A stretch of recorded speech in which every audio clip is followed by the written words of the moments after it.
Hello, friends, and welcome back to Stories About Entitled People. What happens when an impatient customer wants to rent a car? That's right, he pays 3 times the price. Also, don't forget to subscribe to the channel and turn on notifications so you don't miss a new video every single day. Here we go. Car rental MC against a bitchy lady.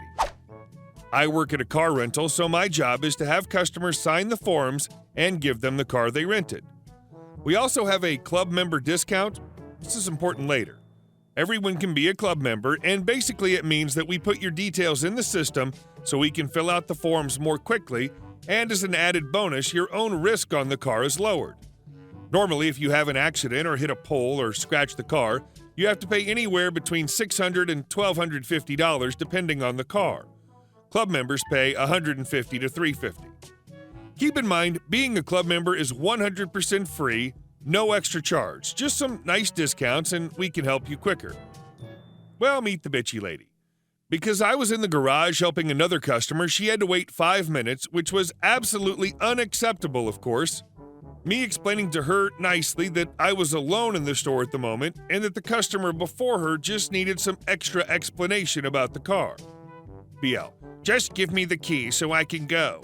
Sure, just sign here for the invoice, and since you're a club member, we already have all your personal details. Okay, she looks at the receipt. Why is my risk lowered to $350? I calmly explain that it's because she's a club member and it's a free bonus. It doesn't cost anything and will only save her money. I don't want my risk lowered. Just remove it. It won't give you any discount. We lower it for free for returning customers. Listen up. You remove it from the receipt because I don't want it. I shrug. Okay, if that's what you want, I'll just change it in the system real quick and voila, your risk is now $1,250 instead of $350 and you still pay the same rate. She happily signs all the required forms and I give her the car keys and she goes on her way. Fast forward 2 days. She returns the car and there's a huge dent and scratch on the front side of the car. So I explain that she'll have to pay for that and that it will, yeah, you guessed it, $1,250. The bitching lady completely loses it and tells me she's a club member and that she has reduced risk. I calmly explain to her that she didn't want the lowered risk. She asks for the manager and starts bitching at him. The manager completely takes my side because he already knew the full story and the bitching lady had to pay the full $1,250. And our next story. I made a rude customer pay extra. I work at a craft store and one that charges almost double for every item, which is why we always give out coupons. This will be relevant later.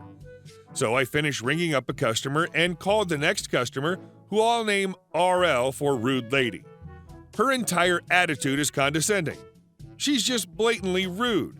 So I'm ringing up items and I see that she has scrapbooking paper, which I have to scan individually because of store rules. I inform RL of this, like I do most customers, and apologize for the wait, but I have to follow store policy. RL's response is, "Why are you scanning them individually? Just scan one and enter the number of how many I have." I inform her that our computers can't do that. She then huffs air, crosses her arms, and is tapping her fingers on the table. Not 2 seconds later, she goes, "I don't understand why you can't enter in the number." Again, I apologize for the inconvenience, but our computers can't handle it. So getting close to the malicious compliance. Our markers are kept at the registers to prevent shoplifting, so RL sees the markers and shouts, "I need markers too." I ask her which ones because there are different sets, and she goes, "I just want some markers."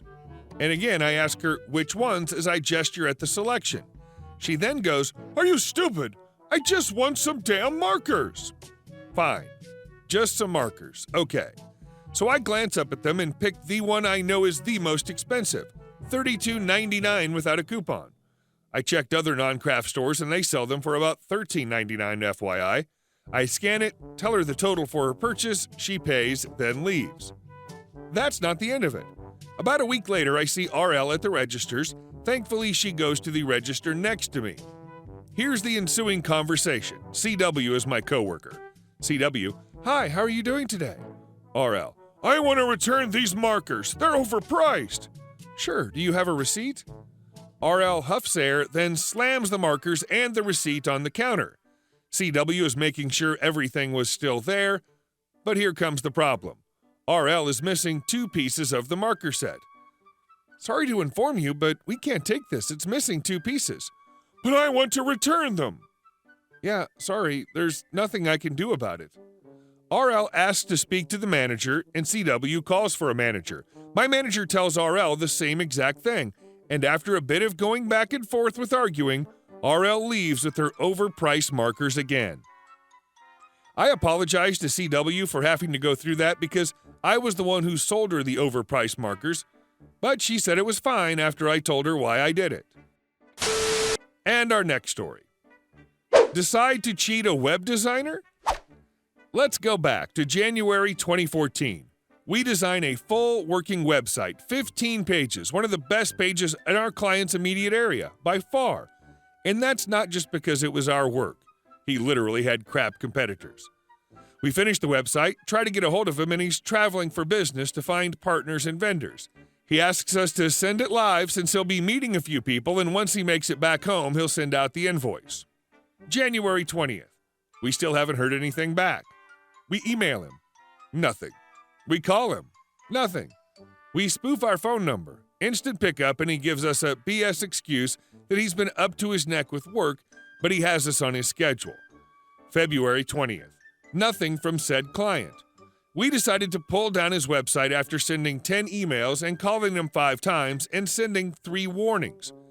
February 20th, 9 p.m. He calls me PO'd that he's in the middle of a conference and hasn't been able to check his email or phone, but a client told him that his website was down. Keep in mind, we're hosting the website as well. March 15th. We try to call him again. Nothing comes out of it. For this particular client, March to April was the busiest time of the year. His website was getting 100+ visitors per day, and people were actually using a lead generation form.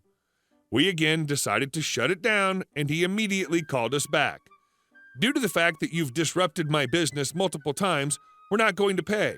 You need to have our website transferred away from your servers and into our servers, or we will pursue damages. March 16th, we contact our attorney. A few companies and I partnered up to have an attorney on retainer, $120 per month for free legal services when we need them. Not bad at all. The attorney tells us to F him. Our contract protects us and simply bring down the site.